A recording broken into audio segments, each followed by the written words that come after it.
नमस्कार दोस्तों, स्वागत है आपका एक नई कहानी के साथ जिसका शीर्षक है दूध का ग्लास। सरला जी के पति के गुजरे हुए 1 वर्ष हो चुके हैं। बेटा और बहू बाहर रहते हैं। बाहर बेटा नौकरी करता है, बहू बेटे के साथ ही रहती है। एक पोती भी है जिसका नाम है हनी।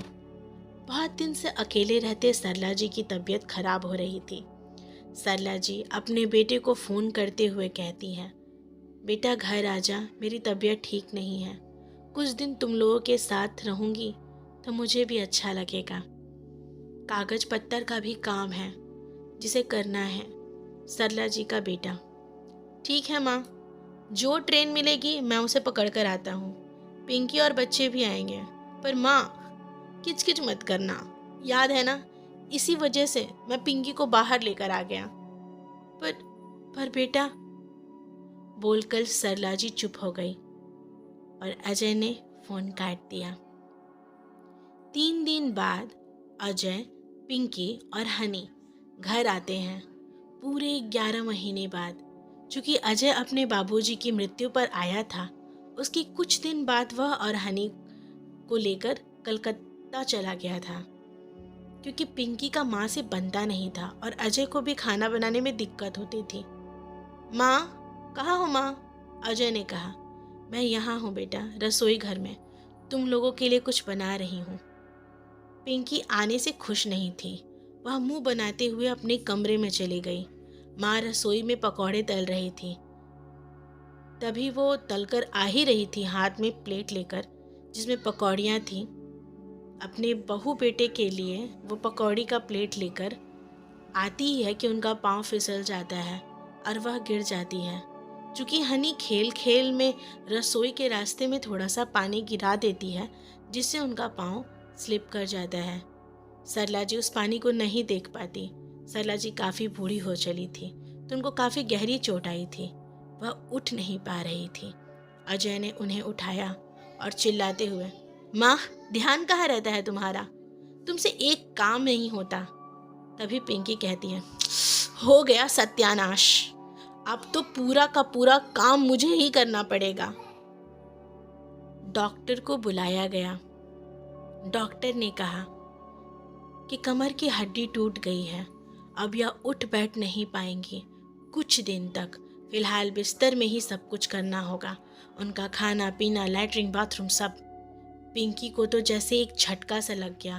वह रोने लगी, इसलिए नहीं कि उसे अपने सासू माँ की चिंता हो रही थी, बल्कि इसलिए कि सारी की सारी जिम्मेवारी अब पिंकी के ऊपर आ गई।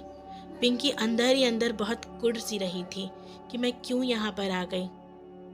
लो, अब बुढ़िया का लैट्रिन और बाथरूम ही मुझे साफ करना पड़ेगा। अब हनी को देखूं या इसे? हे भगवान, तू इस बुढ़िया को उठा क्यों नहीं लेता? मेरे ही कर्म में ये क्यों? और जोर जोर से दहाड़े मार मार कर रोने लगती है। सरला चुपचाप ये सब तमाशा देखती है। उसकी आंखें आंसुओं से भर जाती है, पर क्या करती बेचारी, ये वक्त ही ऐसा था। पूरे घर को संभालने वाली को आज किसी के सहारे की जरूरत पड़ रही। सरला मन ही मन सोच रही थी, आज वह होते तो बातें इतनी नहीं चुपती। तभी अजय जोर से चिल्लाता है, क्या तमाशा लगा रखा है माँ? इतने दिन से तो ठीक थी तू, हमारे आते ही तू गिर पड़ी। मुझे तो लगता है कि तू जानबूझकर गिरी है ताकि तू पिंकी और मुझे परेशान कर सके।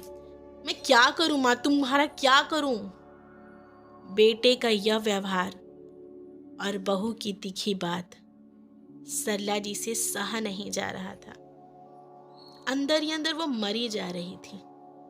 दिन बीत रहा था, कुछ 3 दिन हुए। पिंकी खाना बनाकर लाती तब 4 बात बोलती, कोई काम करती तब 4 बात बोलती। काम वाली को रखा गया था झाड़ू बर्तन पोछा के लिए, मगर खाना, लैट्रिन, बाथरूम पिंकी को ही देखना पड़ता था। पिंकी उठते वक्त बैठते वक्त सरला जी को बुरी तरह लताड़ती थी। बुढ़िया, तू मर क्यों नहीं जाती? जिंदगी नर्क बना के रखा है। अजी सुनते हो, मैं उस बुढ़िया का क्या करूं? बहुत बुरी तरह बोलने के बाद पिंकी काम करती थी। सरला जी लेटे लेटे अपना मुंह बंद कर लेती थी अपने हाथों से। अपनी सांस को रोकने का पूरा प्रयत्न करती थी ताकि वह खत्म हो जाए, मगर वह असफल हो जाती थी। आंखों में आंसुओं का समंदर होता था और जुबान चुप। सोचती है यह धन दौलत रुपया पैसा गहने किस काम के, सामने टंगी भगवान की फोटो के पास देखकर फफक फफक कर रोती है और कहती है, हे भगवान, क्या तेरे घर में मेरे लिए जगह नहीं? बुला ले भगवान, बुला ले मुझे। उधर पिंकी परेशान हो चुकी थी। ना जाने उसके मन में क्या चल रहा था। आज पिंकी दूध का ग्लास लेकर आई और कहती, ले पी और हमें मुक्ति दे। सरला खुश थी क्योंकि उनको पता था कि पिंकी दूध में जहर डाली है। दूध पीने से पहले उन्होंने कहा, पिंकी, हनी कहाँ है? अजय को भी बुला लो। पिंकी डर जाती है। क्यों, क्या काम है? बस यूं ही देखना था उन्हें आखिरी बार। पिंकी हकलाते हो, क्या क्या मतलब? मैं जानती हूँ पिंकी, मैं तुम्हें बहुत परेशान कर रही हूँ, पर ईश्वर ना करे तुम्हारे बुढ़ापे में तुम्हें यह दिन देखना पड़े। तभी अजय हनी को गोद में लिए कमरे में आता है। क्या बातें चल रही है यहाँ? कुछ नहीं बेटा, बस पिंकी दूध लाई थी, पीकर सोने जा रही हूँ। देखो माँ, बहुत हुआ, पूरा घर महक रहा है तुम्हारे बिस्तर से लैट्रिन बाथरूम करने के कारण। पिंकी भी सारा दिन काम करती है। कल मैं तुमको मामा के घर पे छोड़ आऊंगा। अब हम लोग से ये सब नहीं होगा। इसकी जरूरत नहीं पड़ेगी बेटा, ईश्वर तुम लोगों को माफ करे। हनी को जी भर देखते हुए सरला जी दूध का ग्लास पी लेती है और सो जाती है। पिंकी अजय भी अपनी बेटी को लेकर अपने कमरे में सोने चले जाते हैं। सुबह जब पिंकी उठती है, सरला जी सोई रहती है।